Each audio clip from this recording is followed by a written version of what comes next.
My first question is to you, Anuka. What gap, if you can tell us about, okay, what Griffin Robotics is about and what gap is it aiming to bridge in the Indian ecosystem? Hi all. Check once. Hello, beautiful people. I'm Anokha Rajan, and I'm the founder and CEO of Griffin Mark Group of Companies. I started Griffin Mark. Yes, Is it better, okay? yes. Yeah, all right. So we started with Griffin Mark Technologies in 2019, and we have diversified business into different verticals, which has Griffin Mark Infratech, Griffin Mark Entertainment, and Griffin Mark Robotics. So yeah, about the question she asked, I think you'll get the craziest answers from me because from a person who have built all these things in very limited time, I would say we are developing a product which is not just a tech product. What we want is, or what we are trying to build is a product which is a revolutionary product and which will, I think I'll start by explaining what a product is. Product's name is Vismaya, and it's not just a machine, it's actually a fully automated robotic kitchen. So it's not just a machine doing all those things, cooking and everything. It's like, as Yatin just told, it's not just about making the product. The real challenge lies in the deployment and co-creating with the consumers. So what we're trying to achieve is a robotic kitchen where we have least human interactions. You don't even have to fill the groceries, the masalas or anything. What we are trying to build is a system where even the groceries come as cartridges. You can just place it and you can make whatever you want. I know this sounds really unrealistic and hard to build, but we already started the R&D and I believe the prototype will be ready very soon. And see, at Griffin Mark, no, we come up with craziest, smartest ideas because as a startup founder, you'll always have this problem of capital burnout. So you can't just focus on building a product which is going to take a lot of time for the R&D and everything. So what we did was we started with a product which can be solved easily. Okay, as Vishnu just told, we started with the protein vending machine, and you all know the market. It's huge. We have all the gyms, and when we talk about the gym business, the membership fees and everything, it gets saturated at some point of time, and people are looking for different sources of income from a gym because it's very capital intensive business. So that problem exists, and we tried to fit into that gap by developing a protein vending machine. And what we did was we started selling it, and again, about the gap we are trying to, bridge. So I believe that a great product is something which solves a great issue, right? So we talk about equality, we talk about women empowerment, but I believe that it all starts at home. See, whatever we, say, like about the gender gap index, all those things, but still, a woman is still, what do you say? There is this stigma associated with it. See, a person, if a person is, see, I'm a founder of 4 companies, and I still get this question. So my answer to all those questions is, why should a person cook? Why not a machine? So that is the bridge we are trying to, fill. And we are trying really hard to break the generational curse of women being in kitchen. See, as people say, who is going to fill the groceries? Again, the question is there, right? And also, I believe that when you're building a great product, it's also about the retention. See, you can sell the machine, of course. There will be AMC, but what then? So through Vismaya, we are actually trying to sell groceries too. Of course, we get the data, right? So before even the user knows when their masalas are out, we know, right? So it's about the retention. So at Griffinmark Robotics, what we are planning to achieve is to bring the Tesla of Indian kitchens, which is completely based on green energy. We all know that there were great schemes by government of India for having LPG connections in all the households. But what is that costing us? We have to think about it.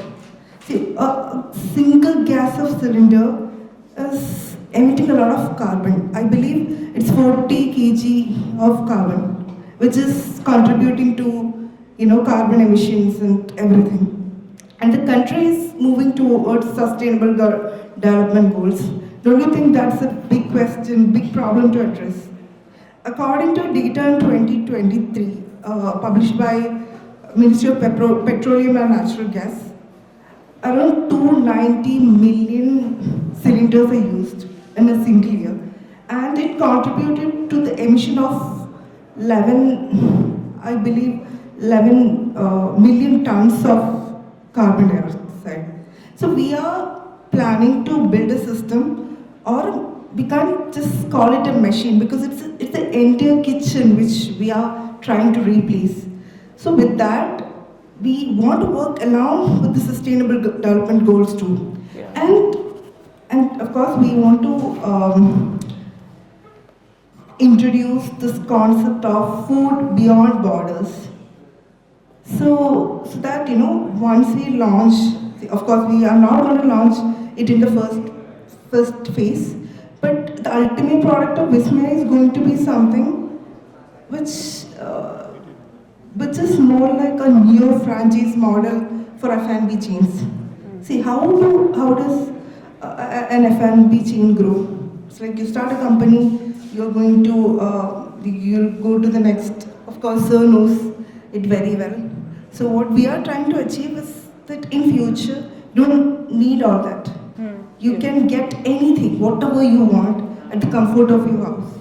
And there will be, see, the problem when it comes to a robotic company is the, as I told, the retention part of it. If it's a software, you'll have SaaS or anything. So what we are trying to do is a subscription model for robotics. Yeah, that's it. No, thank you. I think that paints a good picture in terms of the problem that you are looking to solve and all of the macro, I would say, factors around it. As you said, equality and the retention piece that you are, from a business perspective, that you're looking to solve. So thanks for sharing that, Anuka. Next question I have is for Amulik sir. Sir, how did your interest in robotics start? Being a well-known and revered personality in the food and beverage ecosystem of India, what your personal interest was, and from a business perspective, how did you kind of deploy that across Chai Point?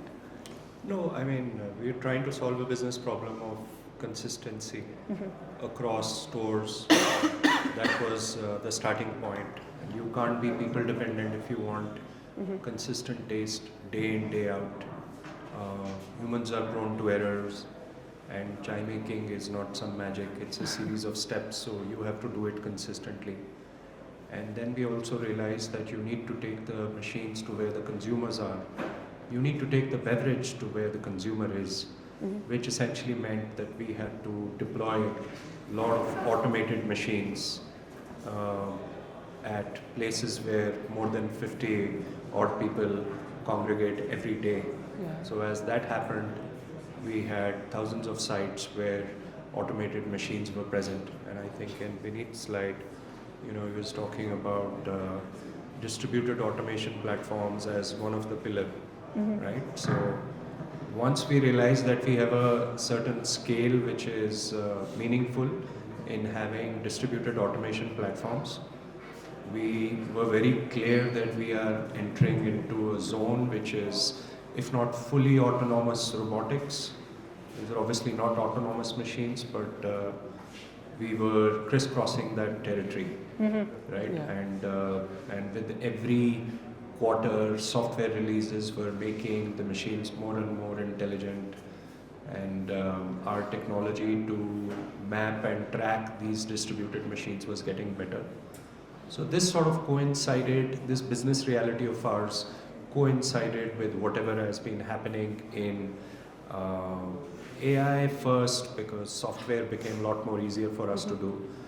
And now physical AI is kind of a catchy word. I don't know how real it is, but that's how the thought process came in. So I think I'm here as a learner. I'm here to sort of primarily hear Aditya and Yatin and see what these guys are doing. But I will say that in terms of distributing, automation platforms, we have a bit of a sense. And when, if I may ask, when did that foray start? So we started the brand in 2011 and 2012. First it was stores. 2016, the thought process became very clear that we need to take the beverage to the consumer rather than asking people to come. That's how you get scale. So 2018-19 was when we released our first brewing bot, which was made actually in Shenzhen, China, with some partners. We did the first prototype in Chennai. We made about 700-800 of those, but we ran into a lot of problems on the technology, with the manufacturer and so on. So we went to China, and then COVID came in. Then we started building those machines here in India, along with some of the trusted relationships that we had in China. So then the scale has become significant. So I think 2019-20 was sort of a pivotal moment where we had 3,000 odd bots which were installed. Now the number is much bigger, but it's a very real part of the business, and I think it's crisscrossing with robotics increasingly. With every quarter, something is being built inside the machine, which is increasingly dealing with some of the servo motors or actuators and all of these things. No, amazing. Thank you for sharing that. I think that's a very real use case that's already deployed. What Yatin sir was talking about from the perspective of sourcing parts and actuators from China versus what's available in India right now, that your team has already kind of done that, as you said, in Chennai, that happened. So it's really amazing to understand. Thanks for sharing. I have a question. So see, there are other kiosks also available who make coffee machines with the robotic arm, and how do you see those kind of kiosks? Which is, I think people are coming to the kiosk rather than almost the same kind of a thing, kiosk, right? Yeah, sorry about that. Yeah, the kiosk. How do you see about those kind of products? Is there any? See, so I think globally, coffee for Western countries, where is the main beverage? Chai and filter coffee, which is the main beverage in India. These are very social occasions, right? So it's not only a cup of coffee or a chai. People subconsciously, if not very openly consciously, appreciate the fact of a human serving them, right? So I think the human customer service experience is a very important one. But why robotics is going to become more important, and for those of you in the crowd who are truly serious and not just flirting with the notion of robotics, I will say, as the labor cost is going higher and higher, and there have been recent labor laws, so if it grows at the rate at which it is, and that's inevitable, I think in the next few years you will see stores which are increasingly supported by a human doing the talking and the customer experience so that the customer is comfortable. You know, you want to talk to someone, you want to see someone smile and all of that, and answer to your question, and not just a machine or a kiosk. But increasingly some of the back of the house work will be done by machines, and we have done that actually. So I mean, you know, we should talk it, but we keep looking as to how we can automate more of the work in the back of the house. Like, I'll give you an example. Women are very comfortable, or have been very comfortable, working in coffee shops globally, even in India. Why? Because making coffee in a shop is very easy, and I mean, equal opportunity and equal mindset thinker, but you know, the physical labor put off women from getting into work which was very heavy duty, and chai was that kind of a work. Why don't you see a lot of women chai walas, right? They do everything. Why not chai? Because the manual lifting, you know, you're making chai in tens of liters, 20 liters, you have to lift the weight, you know. Of course, you get the crowd also, which is not very sort of socially acceptable, but fundamentally it's the physical labor, right? And that's why women are very comfortable working in coffee shops. So we also realized that, and once we introduced more with the idea of quality and consistency brewing bots, our women participation in the stores just increased. And because they realized that it is as easy as managing coffee, you know, just press a button, and now you can do the same thing with chai without losing the authenticity.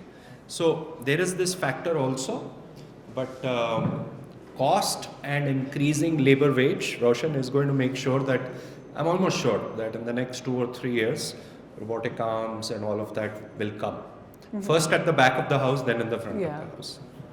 Awesome. Do you have a question? I have a question for Vineet.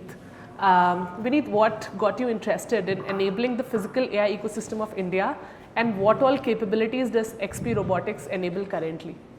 Very nice question. So let me give you a little more perspective of what I understand about robotics. So broadly, robotics can be classified into 3 buckets. Like, the first is the hardware, second is the software or the models, and third is the data.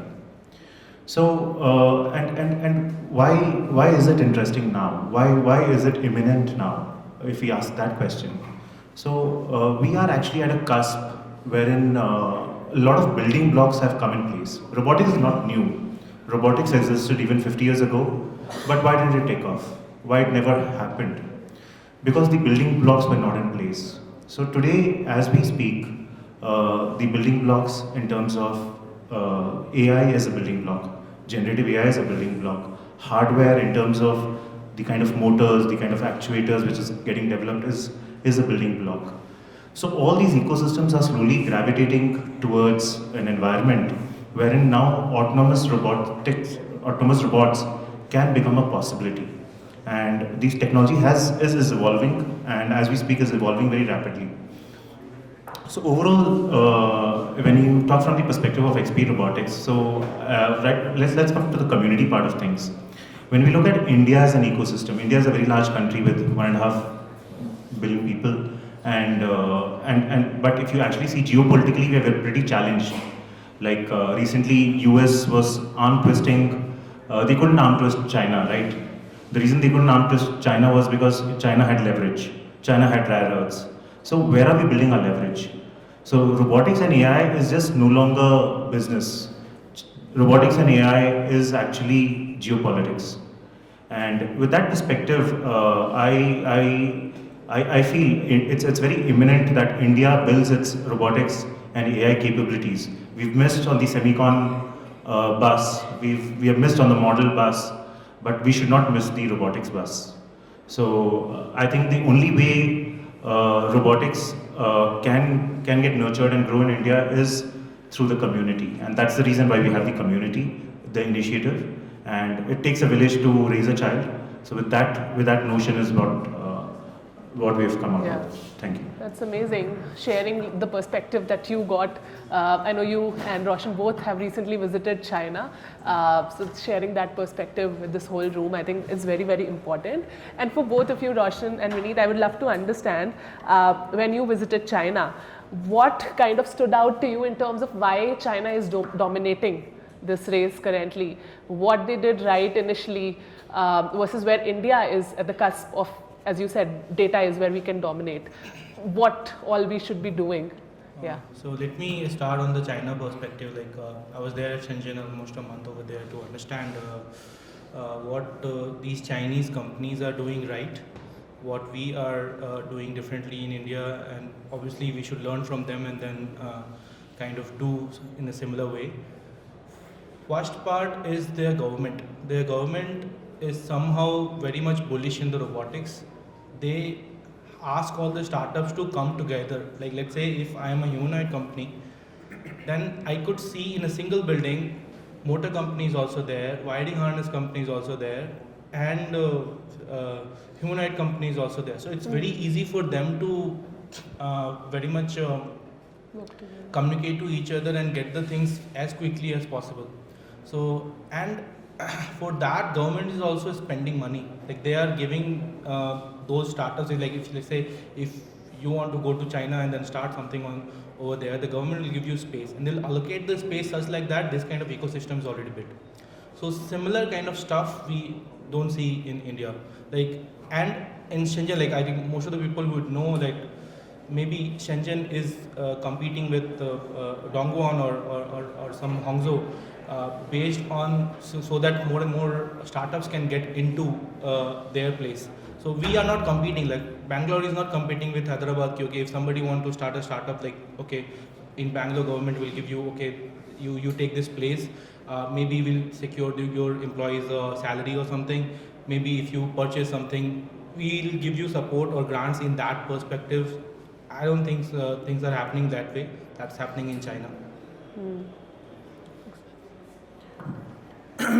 So what I would also add, so I was there for about 2 weeks and met over close to 50 robotic companies there, right from humanoid companies. So we see companies grow in a span of 3 years, 4 years to massive, a couple of billion valuation kind of statuses there. And I think there's a big push because I think China kind of understands that this is leverage, this is global leverage. And they invest very deeply into these companies, and as you understand that it's a no-brainer. It's a no-brainer that the world is going to be dominated by whether it's generative AI and now in future it's going to be physical AI. So there's no, it's like a no-brainer. It is very imminent, and I think governments are actively investing, and I think the Indian government is also now kind of taking steps towards the similar thought process, and we are hopeful that in the coming years India would also build that leverage. Thank you for that. Anuka, have you come across similar policy gaps in terms of like what government policy is versus what private innovation can come to, right? How those two? What I feel is that it's not about the government policy, because there are very good policies. The PLI scheme is there, and Startup India initiative, Make in India initiative, a lot of initiatives are there. But the problem, I think it's about the banks and private investors. Okay. Because see, what's the point if you're not getting funds? Where will we get these funds to? It's the banks, right? If we are ready to take the risk, why not the banks? So I think there should be an incentivizing scheme for the banks to support deep tech and manufacturing in India. So it's not like a software product or a service, because R&D in robotics, it's gonna cost you a lot. It's gonna burn your capital like anything. So I think capital discipline is one of the major things you should have if you're thinking to start a robotic startup firm. So that is one thing I think, government should. Securing your capital Yeah. early on and finding those funders. Yes, and I think, yeah. again, it is the dry power because the investors have capital. They're reluctant to, invest on deep tech because, see, you just think about the investor's point of view. So they are looking for the returns, 2x, 3x, 10x, and deep tech, of course, it is going to, it's very scalable, but it's also about the validation of the product. See, you can't test the hardware product just like a software. So that is going to cost you a lot, and the predictability. If you're thinking about launching a product, you can't really say when because you have to go through multiple iterations, and of course, as Yatin said, co-working, like co-creating with the consumers, very important. That is when your product is not ready. So that's very, very important. So again, as I told, we need more private investors to invest in deep tech, to take risk with us, so that Got it. we can grow together. And about the government policies, see, India has the potential. India has the demographic dividend. India is one of the youngest countries. When the rest of the world is aging, India is still young. The average population is 28, 29. So that, they can be skilled. They can learn. If we are giving, proper skill development, people say that when there is innovations in robotics and automation, it is going to take away jobs. No. We are struggling to get people. So, if you properly skill the right people, take advantage of the demographic dividend, nobody can beat India. India can be the skill capital of the world and a great manufacturing hub too. So I think we should take the leverage of the young population we have here. Got it, yeah. I think, I resonate with all that. Vinitha, do you want to add something? Roshan, you have to add something? Uh, yeah, on a China perspective, definitely, like there's a policy gap in India and China, and as Anuka said, like there's a gap in the deep tech investors as well. That's why this kind of community is very much important, where people like us, builders, come together. Let's say we are building humanoids. Some people are interested in building models. Some people are interested in building more and more data collecting systems. So if you are talking about physical AI, we need to start the flywheel of physical AI and have more and more data.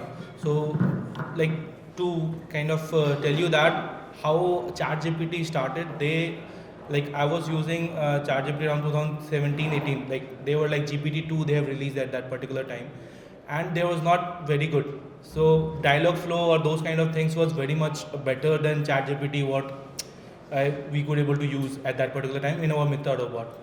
Like we built Mitra robot at that time, 2017. I think Modi ji have inaugurated that robot at that particular time. So how this flywheel started?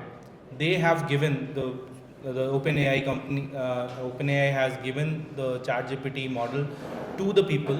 That's why they could able to learn more, and then models got trained more and more better, and because of that, the overall models accuracy and reasoning, all those things increase. So you can see a very large gap what GPT 1.8 or something got announced, and then GPT 3.5. 3.5 was far better than, and now what the 5.1, the codex and all those things have come. They are like far more better than that, because the flywheel they have started. Similar flywheel has to start in the physical AI. Why? Because basically this flywheel, to start this flywheel, we need more and more data. Text data, synthetic data, all kind of data, we need more data. Once we have more and more data and we are able to deploy the robots, maybe those robots will not be very much efficient at the factory environment, but this flywheel will start. Robot will slowly maybe do home cleaning or maybe make tea or something, or maybe do laundry or something, they do very slow right now.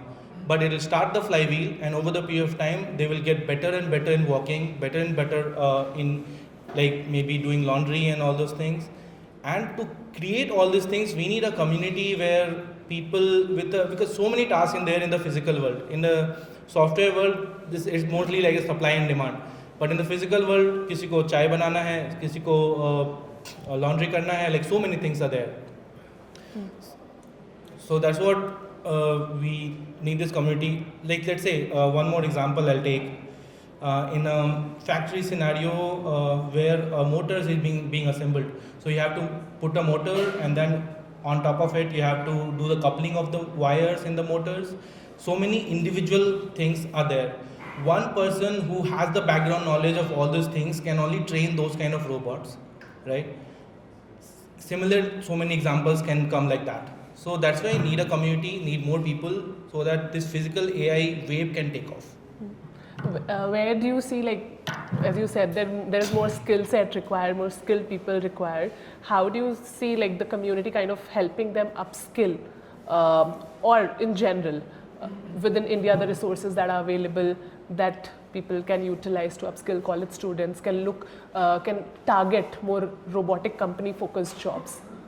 So there are a lot of open source resources for that. So when we are talking about physical AI, there are two parts, data and the model.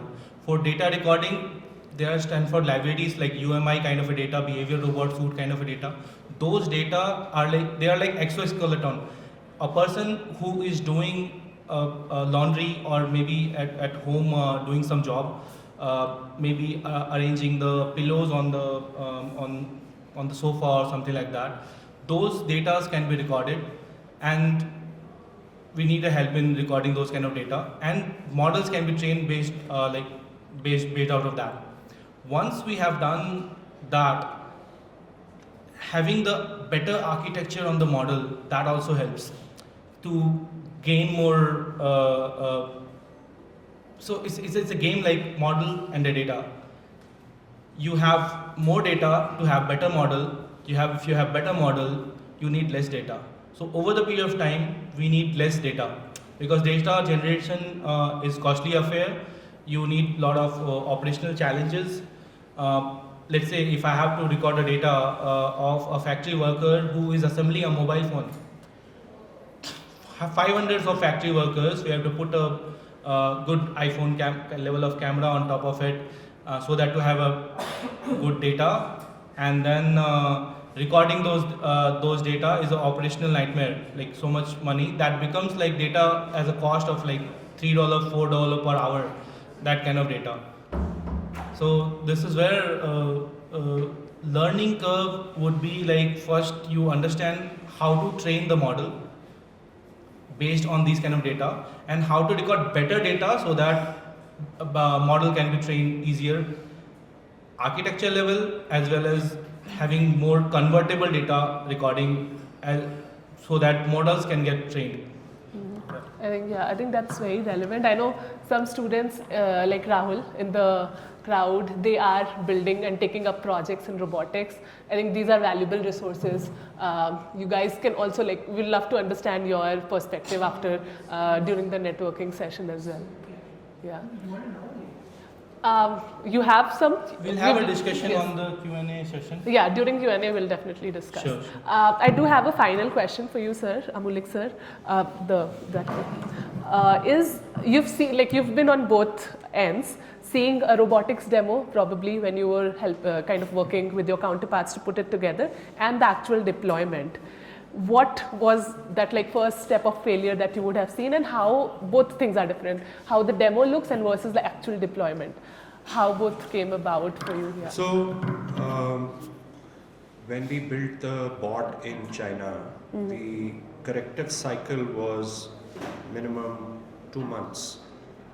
By that I mean, if we found some gaps, by the time the gaps were introduced into the bot, it would take about 2 months. Software was 3 months. I'm talking 4 years ago, right? Once we got the production in India, the corrective cycle now in software is like a day, and on the hardware side, it is, I mean, at a prototype level, it's done within a week, within 2-3 days. And as soon as the next production cycle happens, we are able to, I would say, 9 out of 10 cases, get the corrective hardware features done. So the learning has been therefore that the deployment and the development has to happen in a very close side-by-side manner, which is not always possible because for us, our bots are deployed in close to about 69 cities, so, and growing, new cities coming in. So how do you get the feedback from those cities to be relayed back to the production cycle can sometimes be a challenge. You get the information late. But one thing we have realized is that if these two things happen simultaneously, or they're very, very close, in an industrial kind of a setup for industrial robotics, I guess it's a lot more easier because it's within the same confines. For us, it's highly distributed. So that pace and the communication engine between deployment and production has to be very, very fast and agile. And you need to have systems in place to ensure that, is our biggest learning. I hope I answered your question. Definitely. No, you did. Thank you. Thanks for sharing that. Sir, I have a question on that. Let's say a lot of builders over here, and I think you have already taken that path of building the product first, maybe a prototype in India, and then putting it to the Shenzhen and then getting more out of it. So I think similar path most of our robotics founders would want to take, where you build a basic prototype over here and then a production quality robot in Shenzhen. Like, what is the gap in India that we have to go to Shenzhen for that? Like, let's say, I know there are no motor manufacturer over here which supply that kind of quality and the precision on the motors. Apart from that, like, what are the hurdles you face? Okay, this could have been done in India, but for that I had to travel to Shenzhen and getting those things done, because obviously it's again logistic burden on the system. And we already have people trained in India for our product, like it's very specific people. Let's say your machine who have built the POC, those guys are trained. We have to send all those guys to Shenzhen and then get those things done. If it isn't done in India, the cycle what you're talking about could be much more faster than what's the gap basically? So I don't think there is a gap. That happened in the first cycle of our development when we took the bot from here to Shenzhen. But after COVID, when the production started in India, it is way, way faster. And Roshan, I mean, and everybody who's listening, we are not exactly building super advanced humanoids or fully autonomous robots, right? I mean, we are building essentially brewing bots which are increasingly getting feature by feature autonomous, but they're not fully autonomous. So my point being, they're not super complex relative to advanced manufacturing robots, right? But even then, I don't think, at least in our category, we are limited by now any hardware capability, because none of the components that we need is on the restricted list. We haven't found any import constraint, right? And the local machining is pretty good. The partners that we work with, they have been very, very innovative in building mechanism that at least 4 years ago in Shenzhen, they were not able to do it, right? So, I mean, maybe it was a language barrier, but I certainly did not see it in their existing systems, what the company in India that we partner with has been able to do. So I am convinced, therefore, that I don't think it's a talent limitation, but then I'm not exposed to really advanced actuators, really advanced servo motors, and hence my question to Aditya, and I think he's left, or is he around? Right. So, I mean, he would be the best guy, really, and maybe Yatin also, they would also know. If Indian ecosystem has the capability to build those, I don't think it is there yet, right? But Aditya answered that point blank, that's the missing link. But so long as it's available by imports, what's the issue? If it's so advanced that import restrictions are there or the cost is prohibitive, that's a challenge that I think we'll overcome over time. But so far, I haven't heard anybody sort of saying that, hey, I'm not able to import X and Y component in robotics. Right? Thank you. Are there any other questions, or we can wrap up? Roshan? No, like I mostly understood your point, Malik. So I think we can have a Q&A session, like if anybody would like to ask any question.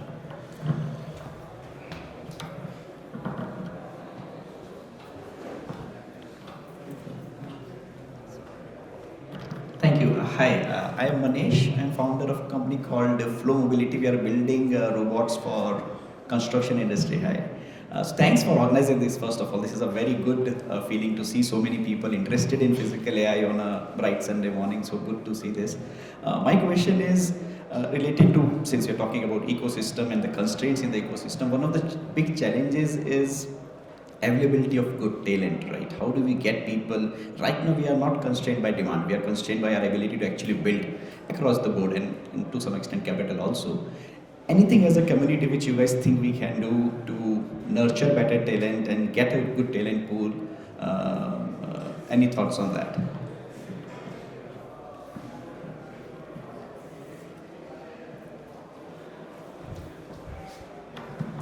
Yeah, hi Manish. I think it's a very relevant question that you've asked.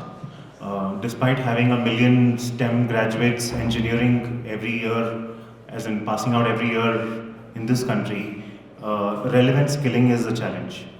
And I think this community wishes to bridge that gap. So we've also recently, I'll just give you a little more example of how we as a community should take it up and take it forward.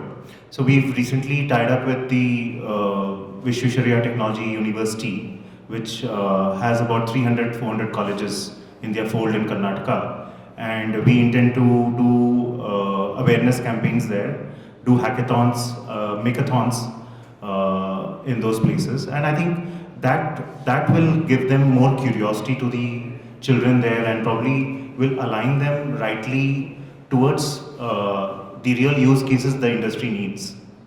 So I think, and it has to be a very collaborative effort. People like you from the industry, and I think a lot of us, and I think this is just a very small start. It's just a spark. This has to spread like wildfire, and we need all your support to do that. Yeah. Also, I want to add to that, like we are putting up a Robo Collective website, and then we'll be putting all the open source resources to get. Although like those resources are everywhere, like it's available, but we'll put on a single platform where you can learn ROS, you can learn Gazebo, IsaacSim, Muzoko, like all these kind of platforms where you will be able to train your robot. And as a XP lab, I think Vineet would be able to add more on that, but we are making a non-profit Section 8 company, XP Lab, and we are getting more and more robots in India. In our office itself, I think at the second floor, we'll be putting more hardware over there, like a lead robot kind of a hardware, robotic arm. We will get a X-arm kind of a setup, and all those things with a nominal cost, because it's a Section 8 company. We will not be going for the profit for that. But people and builders can come with their ideas, and then they can build whatever they want to build. If we obviously we are also running behind to build something of our own. If we can collaborate, help, or if there is a mutual understanding, definitely we'll be able to help them build their own product, and we can connect them to the investors and the people in the industry which can get help. Like let's say if we need any help in your robotic arm, we have to pick a place or something like that. So you can connect to Aditya. Okay, can we like how did you solve it? Like something like that. So those kind of ecosystem will be there. So I have a question. Hi, my name is Peterson. Thanks for that Section 8 information. Lot of rural folks and folks in India don't get an opportunity. How much would it cost them to come and do something out here? it's relative and subjective, but you can just give some ballpark.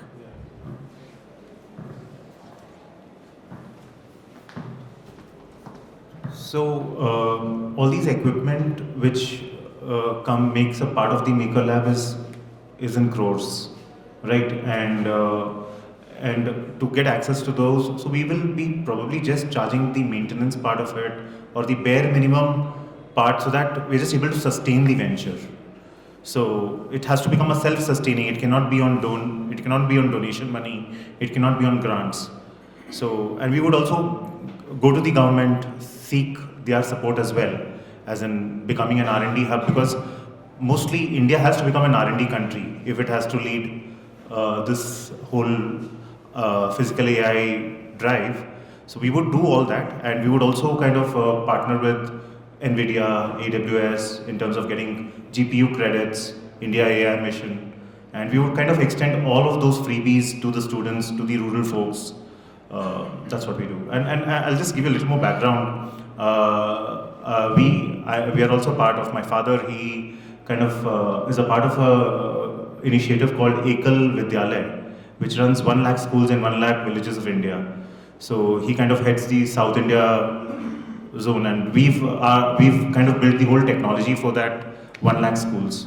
So we are very much connected to the rural hinterlands of the country, and we do want to take robotics to every village of India. That's our goal. Yeah, that's the goal of the Section 8 company as well. Thank you.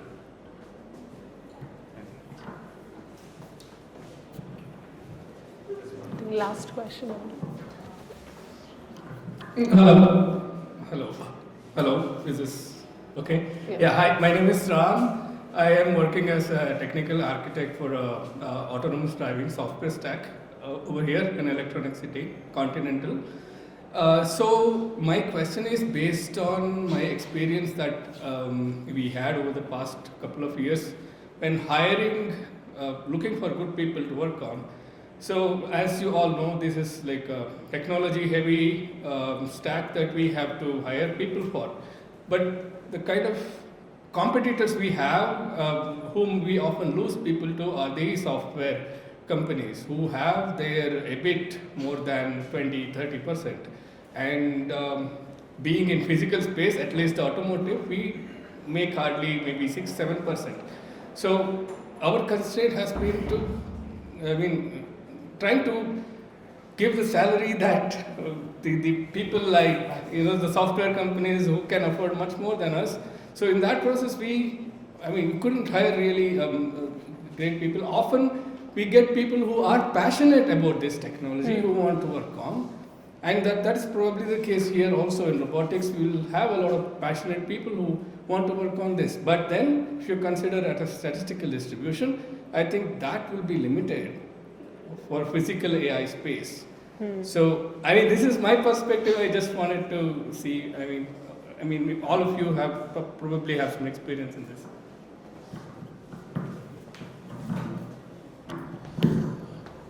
Definitely, that's a right question. Hiring is hard for the physical AI. The whole thing, this physical AI, is very new right now, like 2-3 years. So if you're asking somebody, okay, do you have a physical AI experience, 10 years experience or something, nobody will have it. But they would have a prior experience of the systems they have already built it. So now, because of the coding agent, because of the maybe a lot of vibe coding and all those things, they can only give better instructions to them if they have already built something in the past. If they have built it, definitely the whole. If you are thinking if we can hire with the current source of technology and everybody knows everything, with the physical AI, with the agentic AI, all the agents and all those things, that's not a right approach. The better approach would be what you have built, show us, and what you can build, you come and work with us for some time, maybe as a volunteer or something. And this kind of community will also help to see. Enthusiasm is okay. Like most of the people will be like very enthusiastic of the robot, but once you ask them to build something, it will be like nightmare for them, because if they'll be enthusiastic, will get stuck also at the same time. So building the community would be better way for hiring for all of you people. Like if you are building community, it's open for all. Come here. If we have worked together, because the courses for physical AI and all those things are not there in any college. You talk IIT, you talk any advanced colleges, they will have 1 or 2 courses, that too very impractical, not up to the industry standard, right? So working together and having that vibe together to do the vibe coding is the way to hire, I would say. You want to add? About getting the right people, as you just said, find the most passionate people, make them your co-founder, and I think I've done that. I don't know how many of you know about Vishnu, but he has been making robots from the age of 9. I couldn't find a guy who's more passionate than him. He's very young, he's 25, and he's the robotic mentor of Kerala Police. And yeah, when it's passion driven, then you don't have to take care of the tech part. And you just mentioned about the enthusiasm. If a person is really passionate, then I don't think it will burn out. So yeah.